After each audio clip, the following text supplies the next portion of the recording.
Capricorn! Magandang araw po sa inyong lahat. Capricorn, Sun, Moon, Rising, and Venus placements. Ayan, welcome or welcome back po dito sa Bottom Magas PH. Ayan, my name is Angel Francia Feliciano po. So, ayan, February na po, Capricorn. So, buwan ng pag-ibig. So, since buwan ito ng pag-ibig, alamin natin ang mga dapat ninyong malaman regarding sa iyong love life, no? Anong mga sitwasyon, tignan natin, anong mga hindi nyo mo nalalaman, anong mga gusto yung sabihin ng person mo, okay? At anong mga hindi mo nalalaman o mga sikreto na baka tinatago ng person mo. O related sa love life niyo. Okay, so, ayan, napaalala lang po sa lahat po ng mga nanonood, Capricorn at cross watchers, no? Yung mga ibang zodiac signs na may nagdi-deal ng Capricornians, ayan, cross-watchers. Paalala lang po na lahat po ng mga upload ko dito sa YouTube, lahat ng readings ko dito ay general reading lamang po. So, ibig sabihin, hindi po lahat ay makaka-resonate. Kunin nyo lang kung saan kayo nag-resonate, Capricorn and cross-watchers. At iwan yung hindi, dahil para po yun sa iba. Ayan, alamin natin kung ano mga nangyayari sa inyong sitwasyon ngayon, sa inyong buhay pag-ibig, buhay relasyon, relationships. Long distance man, no contact, no communication. Ayan, tignan natin ano ang sitwasyon ng Capricorn ngayon, ano mga dapat nilang malaman, spirit guides and angels. Ayan, spotlight. You have soul searching. You have really committed. What else? Healing through love. Spirit got you. Okay. Another 3. Ayan. So, tingnan natin. Activation, Twin Flame 11-11. Okay, so Capricorn. So, regarding your relationship, I feel like marami sa inyo, ramdam na ramdam ninyo. If nagtatanong kayo kung yung person mo ba ngayon na nasa isipan ninyo ay twin flame, then this is the confirmation. Kumpirmado dito sa barahan na twin flame nga yung iba sa inyo, yung mga kinakasama ninyo. And yung iba naman sa inyo, may kinalaman ang divine timing. For those of you na naghahanap or still right now, nasa journey ng paghahanap ng kanilang twin flame, then you are, may kinalaman ang divine timing. Siguro wala pa. Nasa tamang takdang panahon na makikilala ninyo. Now, okay. Yung iba sa inyo ngayon, I think this is a confirmation. Meron ditong sitwasyon na yung iba sa inyo, iniiwasan kayo ng person ninyo. If this is your situation, then this is your reading. Maya, malalaman natin, for those of you na iniwasan, ano ang dahilan or anong gusto yung sabihin. Baka curious kayo. Yeah, Madam Bonham, iniiwasan ako ng person ko ngayon. Binablock ako sa social media, hindi ako kinakausap. Bakit kaya? For some of you or a lot of you, marami sa inyo ghosted. Nagtatago siya. Bakit kaya? Iba sa inyo, conflicted ang inyong relasyon. Kasi yung iba sa inyo, yung person mo, parang may pinoproblema. Yeah, mukhang nagsusoul searching siya ngayon. Okay, mayroon siyang pinoproblema. Meron siyang mga malalim. Naghanap siya ng malalim na parang, kumbaga, yung person mo ngayon, nasa hermit mode. Yeah, parang magulo ang isipan niya. I feel like your person right now is going through a spiritual awakening. Yeah, may mga taong ganyan eh. Alam mo, pag sila dumaan sa spiritual awakening, dyan nangyayari yung pagbabago ng kanilang personality. Okay, so hayaan nyo sila kasi part ng journey nila yan. Kahit ikaw, kung hindi mo pa naranasan ang spiritual awakening, darating po sa inyo. Kaya iba-iba kasi ang timing ng tao. Iba-iba ang timeline kung saan natin nararanasan yung mga spiritual awakening, kung saan mag-hermit mode tayo eh. Yung iba ito, mas grabe ito sa pagninilay. Yung bigla ka na lang, ang dami mong katanungan sa mundo, ang dami mong katanungan about life, mga ganyan. Diyan nag-uumpisa ang spiritual awakening. And for those of you, if nagwo-worry kayo regarding sa inyong relationship, Spirit got you. Ibig sabihin, protektado ka, you are guided. Especially for those of you who are lost right now, and especially for those of you right now who are may mga pinagdadaan ng problema sa relationship. Irregardless kung ano yan. Iniwan, buntis, may kinakaharap na problema, nagkasakit ang partner, nagkakasakit ka, na-depress ka na dahil sa pag-ibig, Spirit got you. I feel like marami sa inyo dito or ilan sa inyo nadidepress na or nalulungkot, umiiyak, namumblema kasi regarding sa relationship, niloko, iniwan, tinarantado, meron dito mga niloko. Spirit got you. Hindi ka pinapabayaan. Lalo na ngayon kung nakikinig ka at yung iba sa inyo siguro andyan na sa the point na wag naman sana magpakamatay, no? Spirit got you, you're guided. Huwag ka mag-alala, lilipas din yan. Pinoprotektahan ka. Ilabas mo lang yan. Ayan. No contact talaga. No contact, blocked. For some of you, separated. Dito, may mga disagreements. I feel like the reason why wala pa kayong contact ngayon kasi yung iba sa inyo, may pinag-aawayan kayo recently. Okay, yung iba sa inyo, I feel like ilan sa inyo, hindi man siguro lahat. Meron dito, kahit walang no contact, it doesn't mean na wala siyang care. Okay? If ever nagtanong kayo, gusto ko lang malaman, ma'am, kung may paki pa siya sa akin. May paki. Nagki-care pa ba siya sa akin? Yeah. Hayaan nyo munang lumamig. Hayaan mo munang mag-settle. I feel like right now your person is, whoever your person is, babae man or lalaki, she or he is healing the situation. Hinihil muna niya. Lilipas din yan. Yung mga tampuhan, disagreements, awayan. Yeah. I feel like this is a confirmation for those of you, your person is really committed. Yeah. Especially if your person is medyo sikat sa social media. If you are or naghahangad na sumikat, spotlight, I feel like you are dealing with a person, or maybe ikaw nanonood, magiging sikat ka na sa social media, maybe nagre-reels ka, gumagawa ka ng TikTok, you are somewhat malapit ka ng maging sikat, or marami kang followers. Then this is confirmation, whoever you're dealing with, I think this time or malapit na magko-commit ang person mo.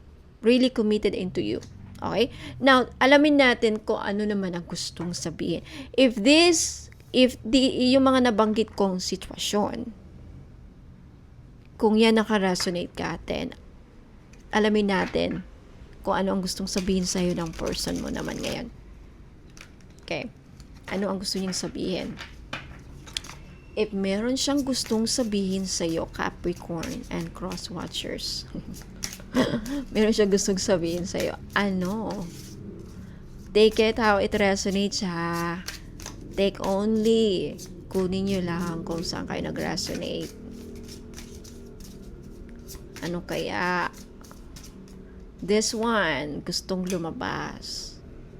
This one. Kung marami siyang gustong sabihin. Okay. Overwhelmed siya talaga ngayon. So, kompormado. Okay? For those of you na nagtatanong na bakit bigla na lang siyang ng ghost, bakit bigla ka na lang iniwan, bakit bigla na lang parang walang, yung bang hindi klaro, yung hiwalay, ano ba, kami pa ba, or Ano bang nangyayari? Okay? Parang, if you are questioning that, then this is the answer. Gusto yung sabihin na stress siya. Stress siya sa parang nadidrain ang person mo ngayong Capricorn for some reason. Ayaw ko maging specific kasi iba-iba ang dahilan ng bawat isa sa inyo kung bakit ang person mo right now talagang matindi ang pinoproblema. Siguro kasi may problemas din siguro siya sa trabaho, sa pera, or sa family niya mismo. And then, dagdag pa yung relationship ninyo na medyo may challenges din. So, na-drain yung person mo. That's the reason why. For some of you, it's the ego. Yung iba sa inyo, yung person niya, I let my pride get in the way of our connection. Mataas ang ego. Kaya, yung iba sa inyo, yung person mo, hirap makipag-communicate.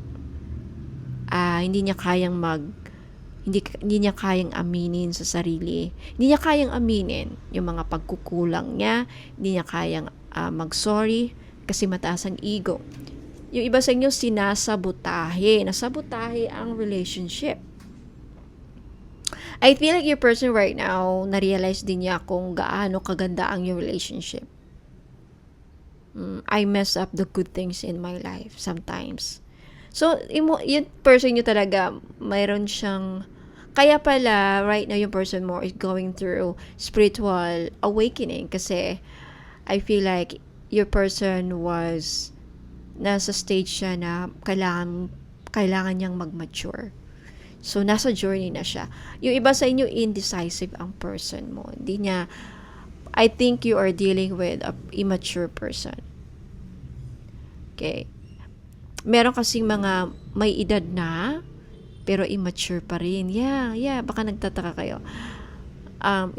It doesn't, walang kinalaman ng age kasi may mga bata na mature. Maso-surprise ka, may mga 18 years old na, 19 or 25 na mature mag-isip.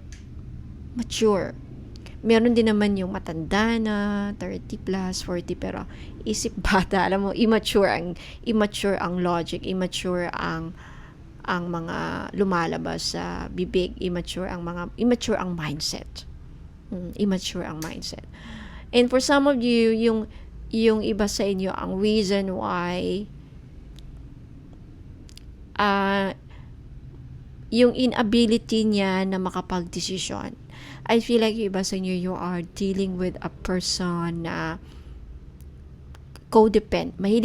very dependent siya sa family, very dependent siya sa ibang tao. So, pagdating sa inyo, hirap siyang makapag-decide sa sarili niya. Parang may mga ibang tao na nakaka-impluwensya sa kanyang mga decision. Lumaki siya. Ganyan ang upbringing. So, naapektuhan ang inyong relationship. Siguro, whereas ikaw, Capricorns, yung iba sa inyo, sanay ka. You grow up in a family background kung saan you have to decide on your own. Or you know how to decide. Pero siya, lumaki siguro yung person mo na sa makaresonate lang po may mga ganyan na malaki na, college na, binibaby pa rin, mga ganyan. Kaya pag time na mag-aasawa na sila, andun pa rin sa mama, andun pa rin sa parents, nangungonsulta pa rin, whereas dapat kayo ang mag-asawa, kayo mag-live-in, kayo dapat ang nag-uusap-usap, pero sinasama niya. So maybe this is it. Yan yung mga taong indecisive. Tanungin ko muna si mama. Tanungin ko muna yung kapatid ko. Diba? Hindi siya makapag-decide. Kaya yan din ang isa sa mga reason ko cause ng away. Yung iba sa inyo, talagang sinasampal ka na katotohanan dito, Capricorn. Yung iba sa inyo, lumabas, unsatisfied yung person ninyo. Paano yan? Bakit? Talaga, may mga taong talagang ganyan. Lalaki, babae na hindi makontento. So maybe this is a confirmation. Maybe some of you, matagal nyo nang ramdam na tama nga yung kutob ko. If matagal yun ang kutob na hindi marunong makontento ang person yun, then this is it. Lumabas sa babala. Unsatisfied. Yeah, I wasn't happy the way things were going. Yeah, hindi na siya masaya. The reason why wala ng contact, bigla ka na lang goes out kasi hindi siya masaya sa mga anumang nangyayari sa inyo recently. Okay. Now, ano pang mga nakatago? Just in case meron kang mga hindi nalalaman, alamin natin dito. Okay. Alamin natin, Capricorn.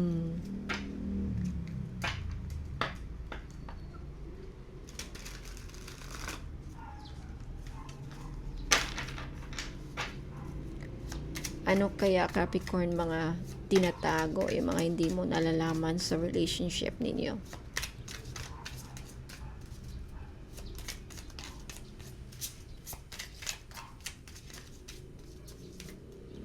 Okay, you have emotional storm, trap. Oh, trap talaga.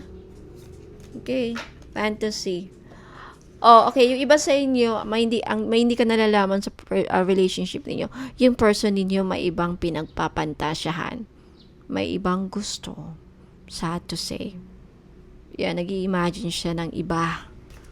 Yung iba sa inyo, yung person mo, ang di mo nalalaman, Capricorn, is talagang meron siyang pinagdadaanan na mabibigat na pinagdadaan ng problema.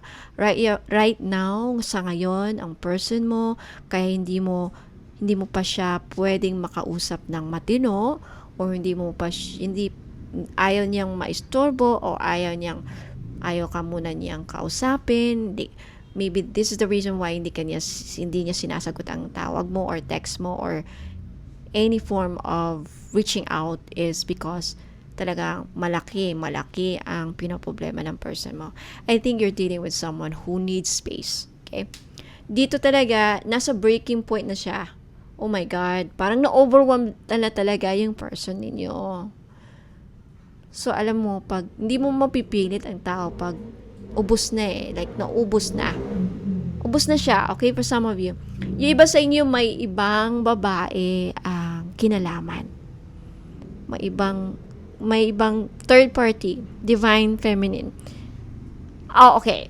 Eto naman nasasagap ko. Yung iba sa inyo, Capricorn, I think you are dealing with if nagtatanong kayo, for those of you here na nanonood, if may tanong kayo about if ang person nyo ba ay gay or bakla, or silahis, this is it. Divine feminine. Sa kaloob-looban niya, babae siya. Okay? I feel like maybe that's the reason why ayaw ka niya, because lalaki ang gusto niya. Same sex ang gusto niya. Whether you are, kano man ng sex mo. Kunyari, ikaw na nakikinig ngayon, lalaki ka. And yung person mo, babae. Is because ang gusto niyo talaga, babae rin. Ikaw naman lalaki, na Capricorn nanonood ngayon, at you're dealing with,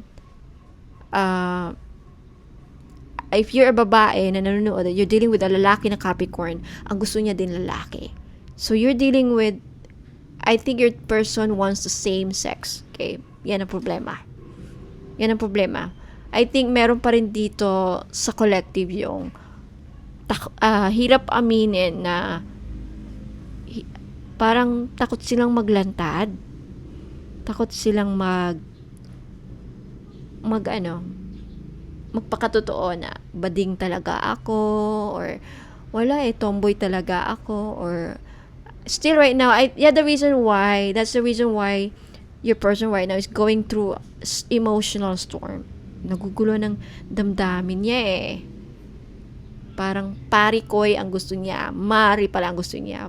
Ayan, alam mo, may mga ganyan Yung iba sa inyo, ang di mo nalalaman is trapped. Okay. May ibang nakatali na sa person mo. So, for those of you, especially if matagal mo ng kutob na possibly nagkabalikan sila ng asawa, then this is kumpirmado. Trap pa rin sa nakaraan. Trap pa rin siya sa asawa niya. Or maybe ex niya. There's someone here, Capricorn.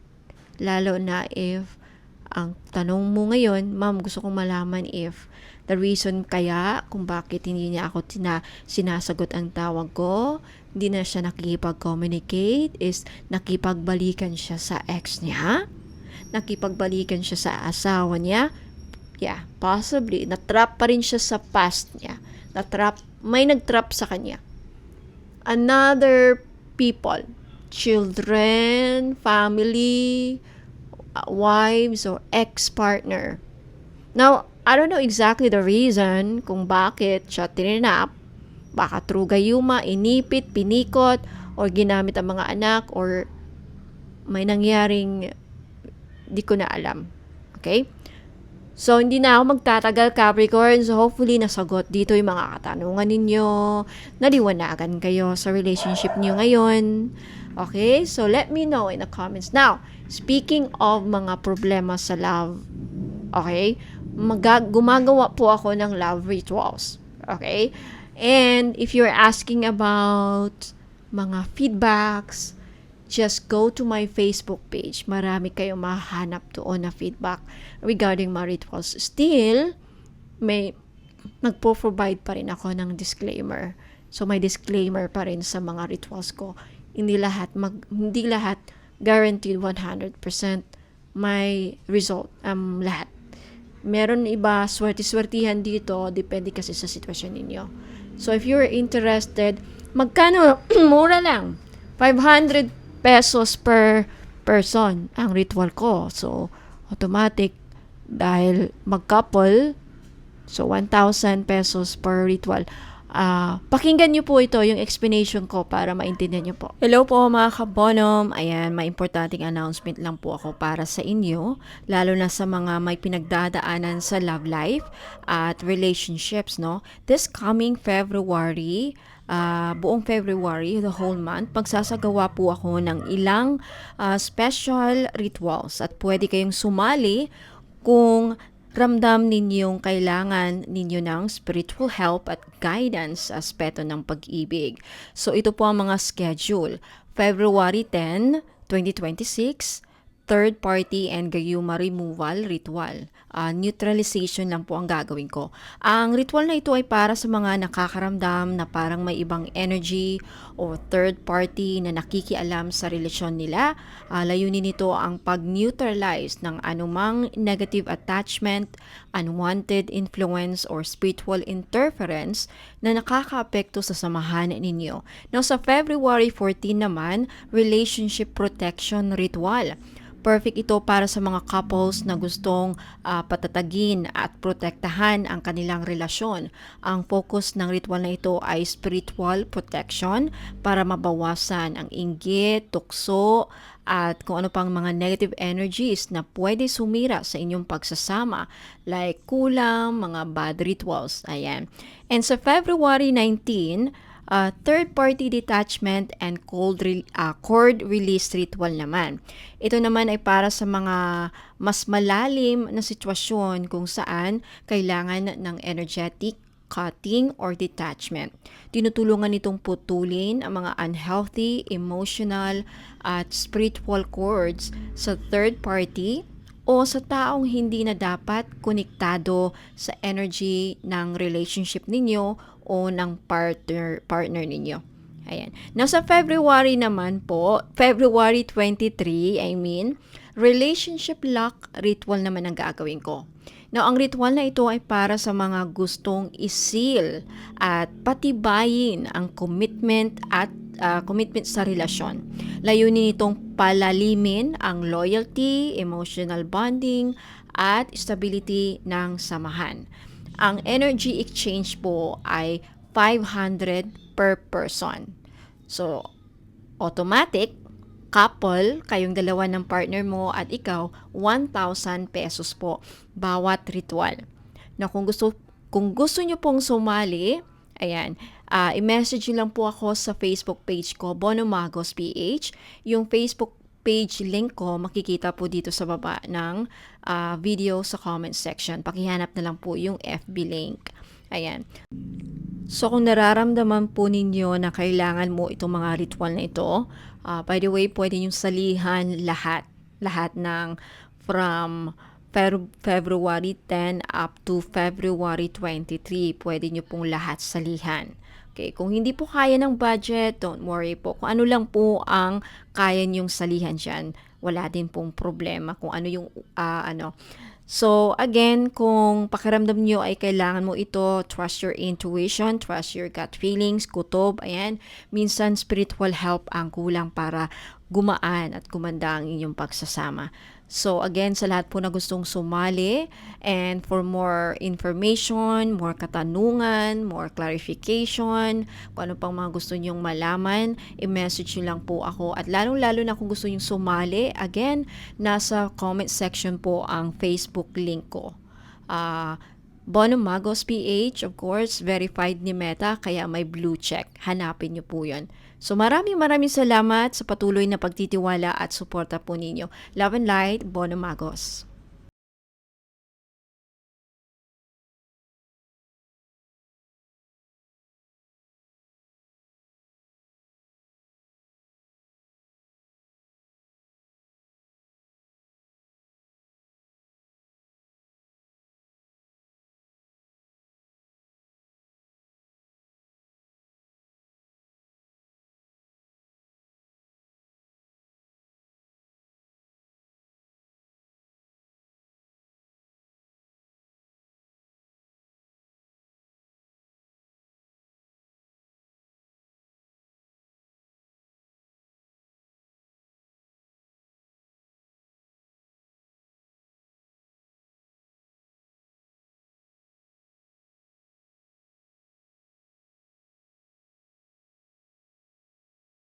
So, ayan, Capricorn, so naintindihan, so hopefully na naliwanagan kayo sa explanation ko at naintindihan nyo mabuti.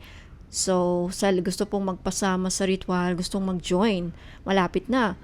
First ritual ko is February 10. Okay, so may ilang araw pa kayo para makapag-ipon ng 1,000 para maka-join kayo sa mga pwede nyo salihan lahat. Okay, so para makapag-join, nasa comment section dito sa baba ng video, nasa comment section ang Facebook page link ko. I-click nyo lang yon para mapunta kayo, ma-redirect kayo, and then i-message nyo ako doon sa Facebook page. Okay? Now, ito naman Capricorn, another announcement. Magsisale ako sa live. Mga pendants, necklace, mga bracelets. Magsisale ako, bagsak presyo. Okay, bundle sale. 1,700, free shipping na. Mga kagaya nito, sample lang ito. Marami, okay, marami. Iba-iba. Iba-ibang items. Kaya kung gusto ninyong makatipid sa mga mamahalin kong items, alright, isi-sale ko every live selling. Kailan ginaganap ang live selling ko sa Facebook page ko? Every weekend.